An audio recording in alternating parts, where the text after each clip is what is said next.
inventaire le plus exhaustif possible de la biodiversité côtière, mais aussi celle du large. Donc 3 opérations, quasiment simultanées. Une qui s'est consacrée sur le Tour de Corse, une qui est partie de la frontière espagnole jusqu'à la frontière italienne, et une qui est partie de Nice pour arriver jusqu'à Calvi. Donc comme ça, on a pu couvrir en fait les 3 régions littorales méditerranéennes avec plus de 700 échantillons. C'est le premier inventaire autant exhaustif qu'on ait pu faire.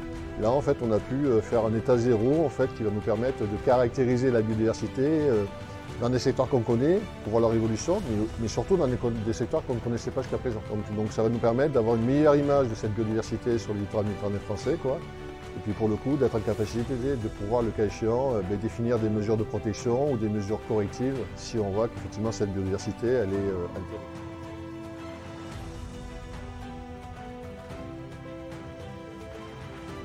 D'abord, le fait de faire 700 points de surveillance, c'est d'analyse. On n'a jamais fait ça. On n'a jamais fait un effort aussi important. Deuxième point, c'est utiliser l'ADN. L'ADN environnemental, maintenant, est quelque chose d'un peu plus reconnu, d'admis. Jusqu'à présent, ce n'était pas trop le cas. Donc là, ça permet effectivement de faire une nouvelle fois la démonstration de la puissance de l'outil. Et puis la coopération entre des organismes qui sont d'origine différente, qui sont de fonctionnement différents et qui partagent cette volonté de travailler en commun.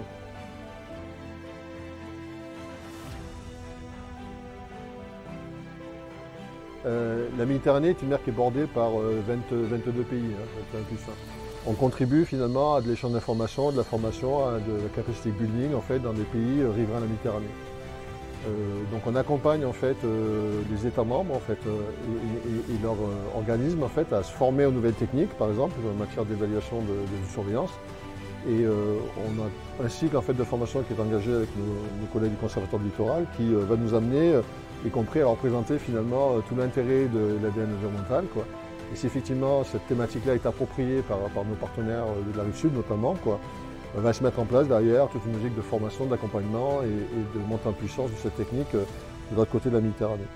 Ça c'est d'autant plus important que l'ADN s'inscrit aussi dans une démarche mondiale qui s'appelle Vigilife.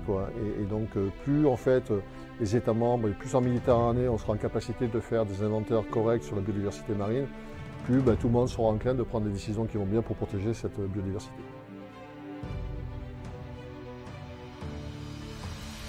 Cette mission répond bien à la connaissance et à la préservation de la biodiversité, marine en tout cas. Donc pour relier ça par exemple à l'ODD 14, qui permet finalement d'encourager, qui fixe une ambition forte en matière de protection de la biodiversité. Donc cet inventaire-là contribue en fait, de par sa connaissance en fait, mais de par aussi sa capacité à orienter les prises de décision en matière d'action à cette ambition de l'ODD 14.